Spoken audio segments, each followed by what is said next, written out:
This is.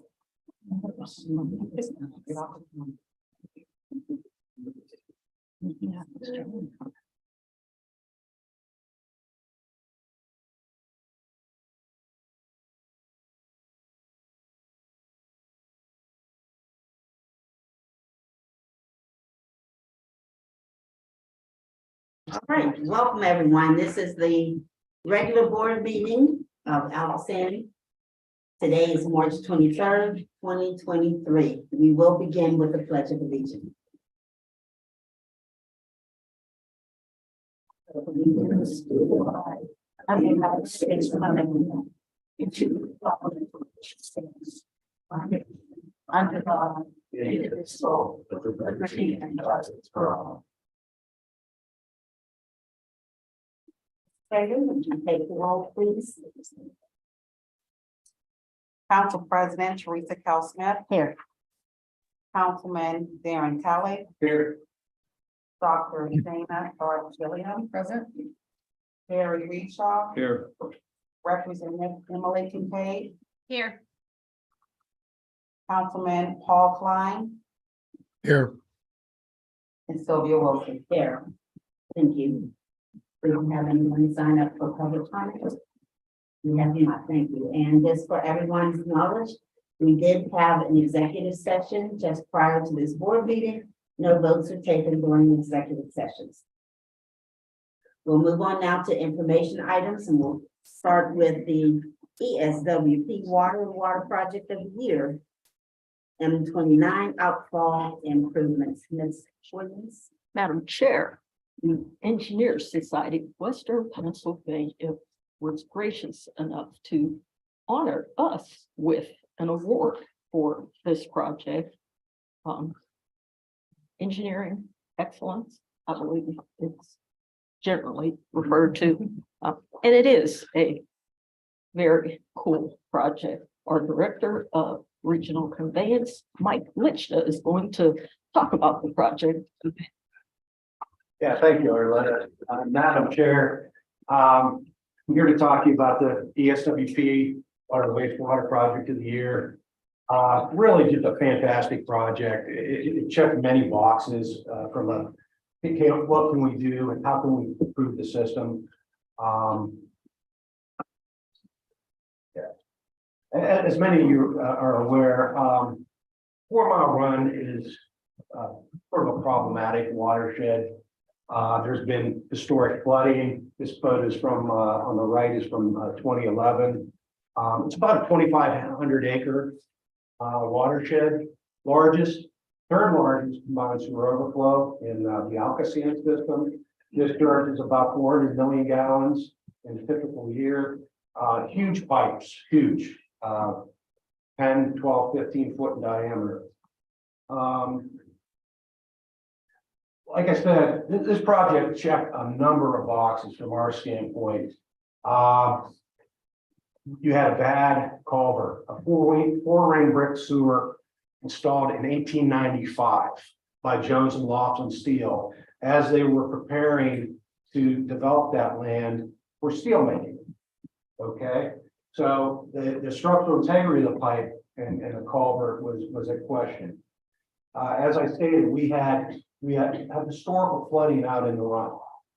Anybody who's familiar with big gyms, there's a chronic overland as well as manhole flooding out there. The other thing we were concerned about from ALCOSAN's standpoint was we have a lot of these overflows that are subject to river intrusion. Well, what does that mean?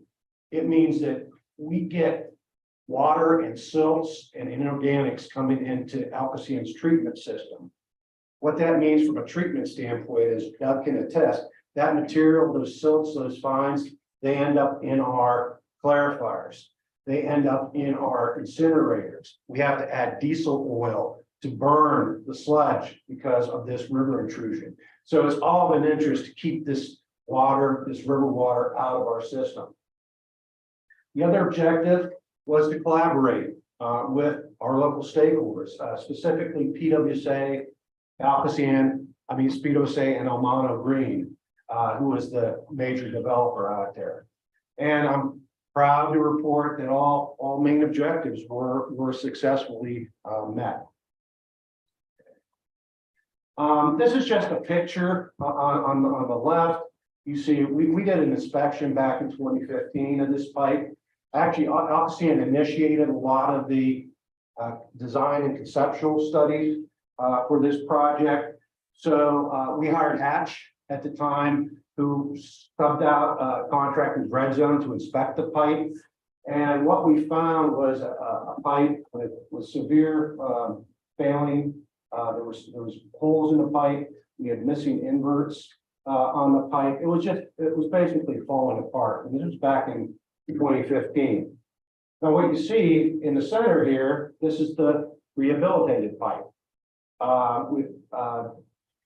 As I'll explain, PwC back in 2019 accepted ownership of this project in conjunction with Almano Green to take ownership of this culvert and actually construct this project on our behalf and work with ALCOSAN cooperatively to see this as a successful project. So what you see in the center, final project lining with gunite, which is a sprayed on concrete, beautiful looking new pipe.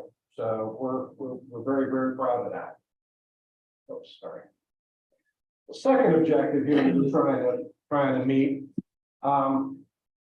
Me as an engineer, when I look at this picture, I just see head loss. Okay, I see water just being funneled and it has nowhere to go. So what that means, you're going to exacerbate upstream flooding. You're going to cause manhole flooding.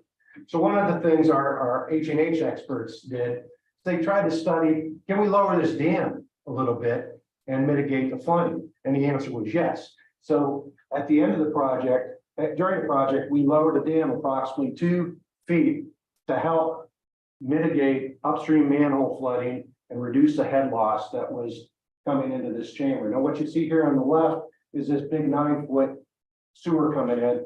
On the right, you can't see it, but there's another 14 by 12-foot sewer coming in. So these are huge sewers the size of this room that are located in the run. Okay. Third objective of the project. This is the outfall as it existed back in 2015. This is the new outfall as it existed after rehabilitation and installation of flat gate. This is a 12 by 15 foot flat gate that was installed by Allison Park contractors, designed by JMT. So very, very good project for ALCOSAN. It's going to prevent those silts and fines from getting into our system. It's going to stop approximately 100 million gallons in a typical year from getting into our system. So it's a big, big project from the standpoint of getting this material, keeping it out of our system, out of our treatment process. Project partners, PwC, they were the project sponsor and lead agency. We worked with them from basically 2015 through 2019 to work with them to iron out the design and contractual responsibilities. JMT, the final designer, Allison Park contractors out of Allison Park. General contractor did a fantastic job on this project. Answer, construction manager, did a fabulous job as well. I want to call out Hatch as conducting they did a lot of the upfront initial work in the design. ALCOSAN, also a project sponsor, and then obviously the property owner, Almano Hazelwood Green, was helped out and was conducive in this process. Total cost of the project, preliminary, we haven't got the final cost from PwC yet, but a preliminary $3.6 million, our share of this. And we are responsible for the end wall portion, the flat gate, as well as the dam. PwC took on responsibility of the repair of the culvert. Their share was 1.8 million, our share was approximately 1.8 million. So very, very good project, successful collaboration, and just a fabulous effort. I do have one comment, Mike. Thank you. As you know, I am a run rat. I grew up down there and for years it was an average rain. It flooded us. And thank you so much. I still have family there and profoundly, I'll for addressing this. We say thank you so much to you and your team. Thank you. Yeah, this project, it will help situation. It won't mitigate all the overland flooding that occurs coming down from CMU and from Oakland, but every little bit helps. So thank you. Beautiful pipe. Yes. Beautiful pipe. Thanks for finding here. We come to appreciate other things, you know, that we didn't know before. You're sure. Next on the agenda is the 2022 audit report from Mara Diesel. Okay, thank you, Madam Chair. I'm Karen Pantoni, the Director of Finance. We just completed the 2022 annual financial statement audit. Mara Dissel will be here. They'll give a few comments on it here momentarily, but I just want to take a brief moment just to let people know why we do this work. We are required under the Pennsylvania Municipal Authorities Act to have an annual audit completed. We're also required under our trust indenture to have an annual audit completed. Not only that, it's good practice. I mean, it's something that we want to make sure that we do. It's very transparent. So we engage with Mara Dissel. They're a local firm in the state of Pennsylvania. They specialize in the audits for nonprofits and governments. This is their area of expertise. They come in, they start the process typically in November. They do the bulk of their testing in February. After we close our financial statements, which are closed in January, the end of January. And they come in and they provide us draft audit reports. We met with the audit committee last week, actually last Friday. And then after that, they did a thorough review of the financial statements. Thank you everyone who attended that meeting. I appreciate you all. We then finalized the audit and they're here to provide their comments for your consideration for acceptance. So with that, I'd like to introduce Jeff Kent. Jeff Kent is our partner on the account. Thank you. Okay, thank you for that lead in, Karen. Happy to be with you all to discuss the completed 2022 audit. We have a brief handout to go through some of the communications and highlights.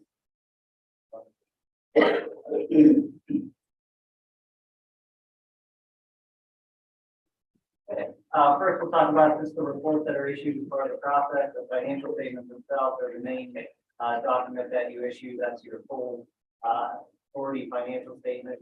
That includes the authority operation and also the financial statements of the pension trust fund, as well as your full footnotes related to the pension. You issue a report that's required by the state and filed with the PADC. It's essentially a reproduction of the financial implications that in your financial statement. We issue a communication to those charged with governance letter that goes through communications that we're required to make to the government body. So we'll touch on some of those communications here today. You issue a popular report, which is a nice condensed summary financial statement that just kind of goes through it's a few pages that hit kind of the highlights of the financial statement. And then we issue a debt opinion related to compliance with your trust. This slide just kind of goes through the main topics of the communication of the charter governance letter. Karen talked a lot about the scope of the audit, but right, essentially we're engaged to perform a financial statement audit and to issue an opinion on your financial statement. So when we come in that February timeframe that Karen mentioned, we're presented with the financial statements. And based on our professional standards, we design procedures to test transactions and balances so that we can issue an opinion on the material accuracy of those funds. Your financial statements talk about your accounting policies. They're consistent with past years. Our letter points out some significant estimates, that are incorporated into your financial statements. As part of the audit process, we evaluate, management determination of those estimates, and have considered them reasonable and consistently applied. We point out in the letter that a significant disclosure, in your footnotes, relates to the consent decree. It's always been incorporated into your footnotes and updated annually. It talks about the consent decree, and water. And then other communications, the letter, much of the letter is exception based. Happy to report, there's no difficulties encountered in performing the audit. There were no material misstatements, and no management. So we certainly thank everybody involved with the audit process, for getting us from start to completion in a relatively short time frame. We obtained management's representations prior to completion. And to our knowledge, there were no consultations with other accountants. This page discusses the summary result from the audit. Our opinion on the financial statement is an unmodified or a clean opinion. So that's the type of report that you want to receive from us. And in terms of the debt compliance letter that I mentioned, it states that nothing came to our attention related to non-compliance with the provisions of interest. Also point out there that your debt service coverage ratio on any major is in excess of the minimum requirement. This page just gives a very high-level summary of the financial statements as of 12/31/22 compared to the previous year. At the end of December, the authority ended the year with net position of approximately $660 million. That's an increase of about $89 million from the previous year. Included in your operating activity is increased revenue from the continuation of the multi-year rate increases, designed to accumulate resources for future capital and debt service. The financial statements reflect a new bond issue of about $267 million. You incurred approximately $131 million of capital addition during that 12-month period. And at the end of December, you had restricted or designated cash available for capital purposes of approximately $353 million, majority of which relates to bond issuance proceeds. I mentioned that the financial statements include the pension trust funds.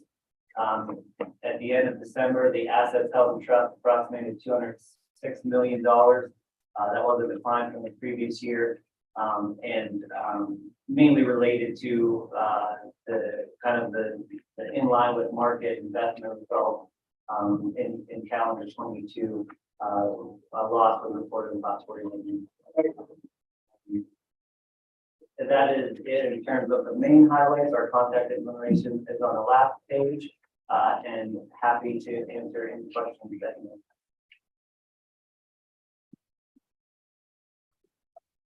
Hearing none, thank you so much.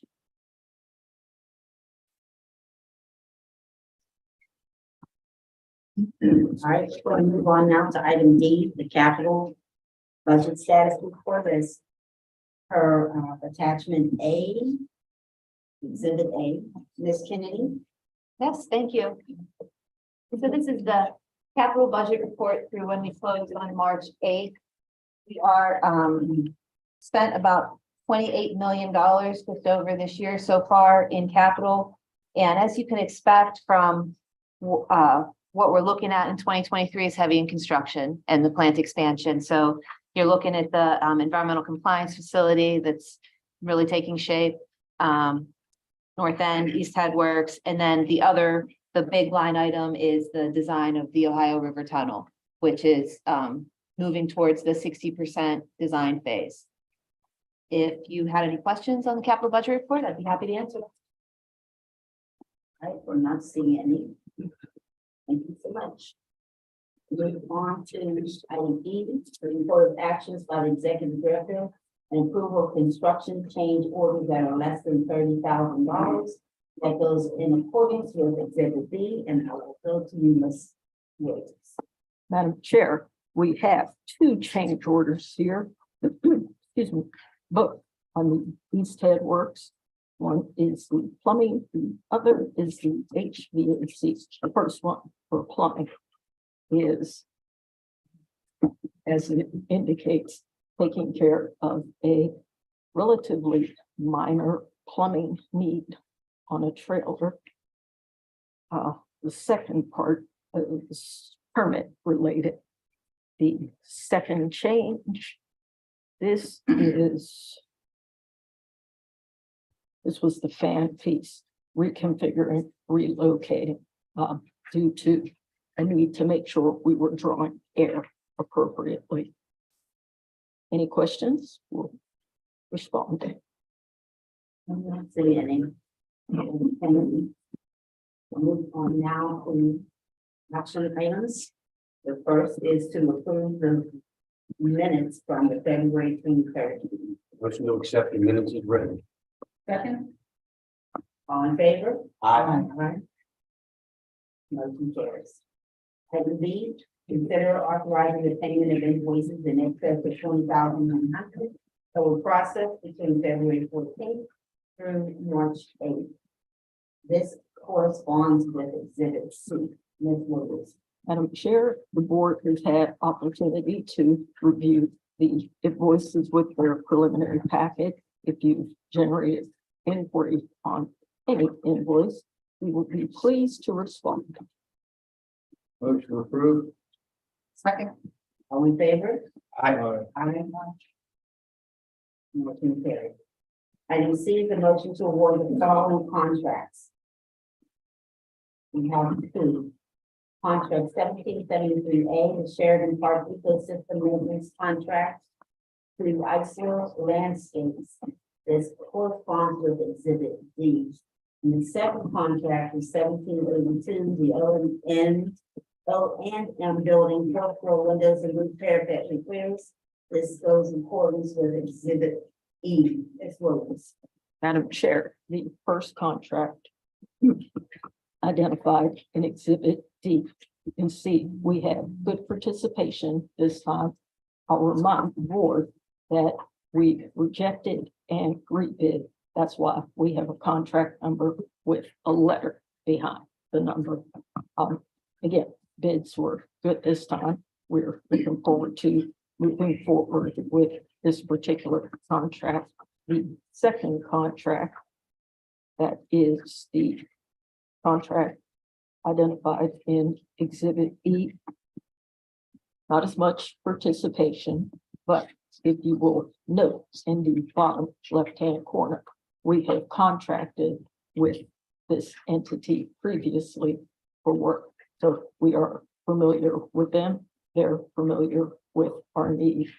Sometimes other potential vendors will not go through the process of bidding because they feel the incumbent has a much better chance. And there is a cost associated with producing and submitting a bid. Again, we're pleased with this response and recommend award of both. Thank you. I just have a question. Go ahead. Are they a local landscaping firm? City of Pittsburgh. They're from Butler. From Butler. Yeah. Are they minority women business owners? Yes. They aren't, but they have MDW We farms. have a contractual requirement to include that. Any other questions? If not, So moved. Second. all in favor? Aye. Okay, then it's both are approved. All right, item D is a motion to approve the following change orders that exceed $30,000 in value, and this goes according with Exhibit F. Ms. Williams. Madam Chair, this is associated with work on return activated sludge pipe and pump replacement. This is the electrical portion, and it is a combination of smaller electrical cleanup issues that needed to be implemented from, as it indicates, relocating light fixtures to providing power in different areas.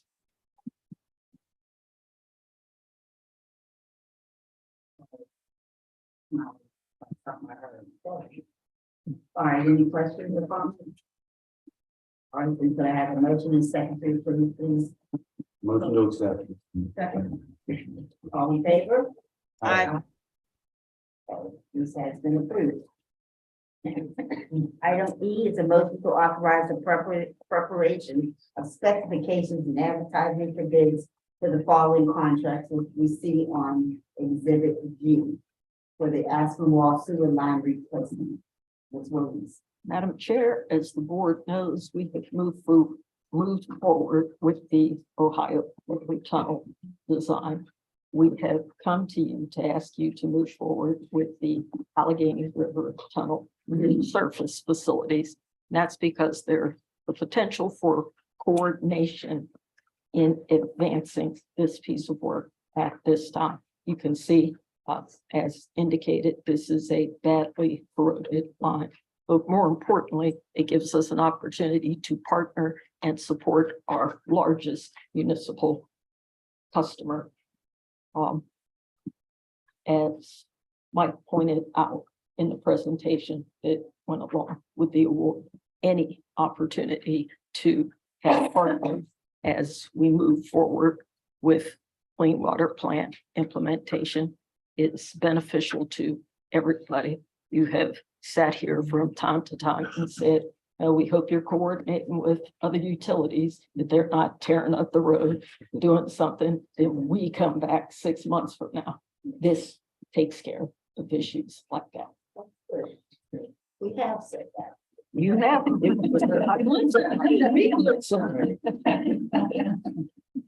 Okay. I'm hearing no questions or comments, so I think have a motion to approve in a second. So moved. Second. All in favor? Aye.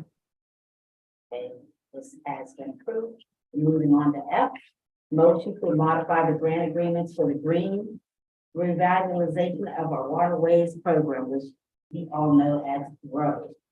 This goes, we have Exhibit H that can give you some more visual.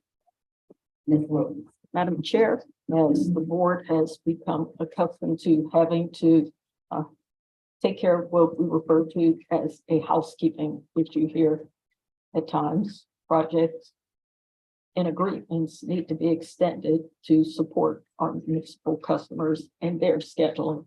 That's the case with this 10, 11 projects, and this is an item that was taken before the Green Committee and moved forward unanimously.